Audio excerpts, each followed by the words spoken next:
Okay friends, তো আজকে আমি একটা জিনিস দেখাতে চাইতেছি, সেটা হচ্ছে আমি কিভাবে এগুলো তৈরি করছি, এই ধরনের অ্যানিমেশন।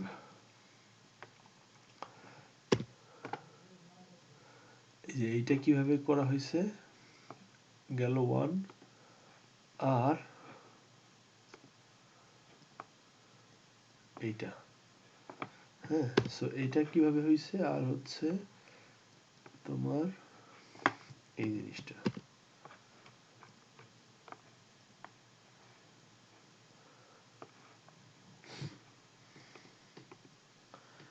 দেখে দিছি, হ্যাঁ।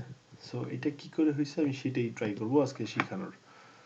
So andiamo in questa modalità, scegliamo add bezier. So যখন আমি এটা নিয়ে আসছি, সো আমরা এখানে যাব এডিট মোডে, ট্যাব, এই যে এখানে এডিট মোড, ট্যাব বাটন চাপ দিলেই হবে। So select this one and then press S, then zero. So এই করে আমরা একটা স্ট্রেট একটা বেজিয়ার কার্ভ পেয়ে গেলাম, ঠিক আছে। Then let's go outside. এখন এটাকে আমি একটু মুভ করে নিলাম, জি অ্যান্ড ওয়াই প্রেস করে, and then X, S press করলাম, আর এক্স প্রেস করে আমরা একটু এটাকে একটু সাইজ ইনক্রিজ করব, হ্যাঁ, এইভাবে করে। আচ্ছা, তো এইটা হলো একটা, দেন আমরা অ্যাড করব একটা কার্ভ সার্কেল। সো এইটা, এটা সার্কেল না, অন্যগুলো হবে, বাট আমরা এখানে সার্কেলই অ্যাড করি।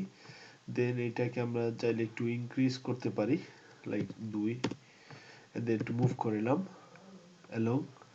এখন আমাদের একটা অ্যাড অন লাগবে, সেটা হচ্ছে এই, এটা শ্রীনিবাস অ্যাড অনটা।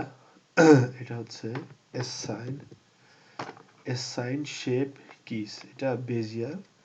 এটা হচ্ছে শ্রীনিবাস কুলকার্নি, তার গিটহাবে চলে গেলে অ্যাসাইন শেপ কিস এটা হলেই পাওয়া যাবে। দেন অ্যাক্টিভ করার পরে এটা আমার এই যে এখানে চলে আসছে, এই যে এখানে লেখা কার্ভ ইনফো, এডিট, এখানে চলে আসবে। এখন যখন আমি এটাকে সিলেক্ট করব, দেন শিফট প্রেস করব, দেন এবার এখানে চলে আসতেছে,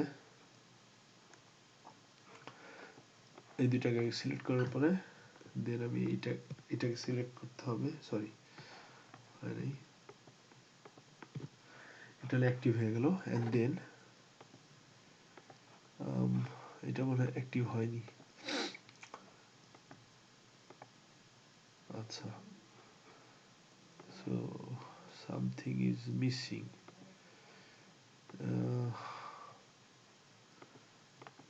এখানে বেজিয়ার কার্ভে এই যে এখানে পাওয়া যাচ্ছে এই যে সাইন, হ্যাঁ, এখানে পাওয়া যাওয়ার কথা ছিল ইউটিলিটিতে, বাট সামহাও এখানে পাওয়া যেতেছে এখন। I have no clue why so, but anyway.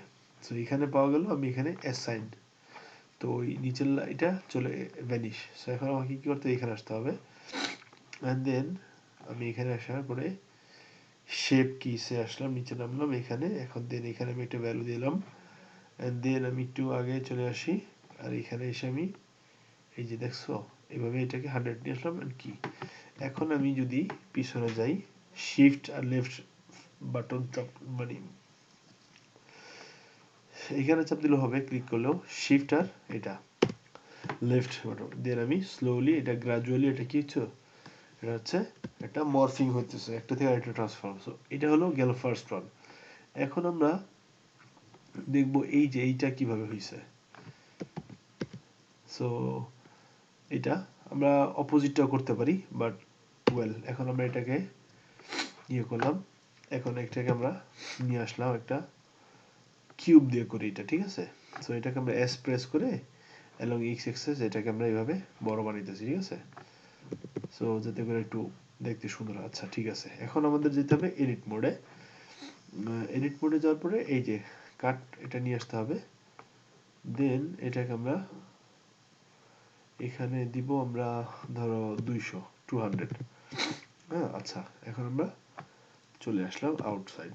So এখন সমস্যা হচ্ছে যে আমরা এটাকে কাট করছি কি অ্যালং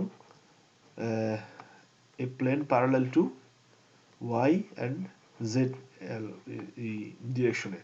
সো এখন আমাকে অ্যাড করতে হবে unempty কারণ একটা empty অ্যাড করে মুভ করে নিলাম along z axis। এখন এই যে এটাকে আমি চাইলে একটু স্কেল করতে পারি ভিজিবিলিটি বাড়ানোর জন্য। এখন তাহলে আমাদের এটাকে ব্যান্ড করতে হবে।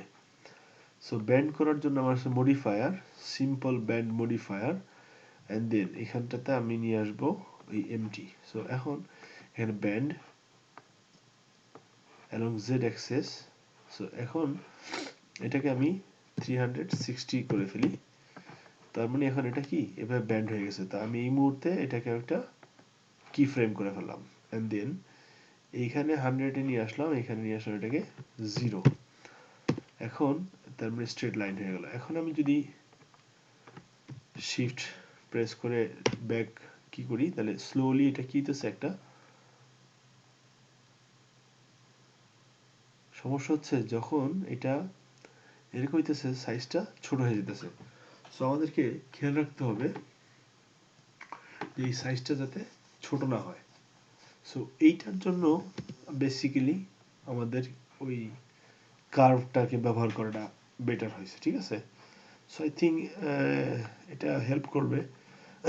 বাট আমার actually honestly I have no clue why the size is not maintaining, and it is gradually it is becoming so small. So please help me if someone have some kind of answer. So Allah Hafiz.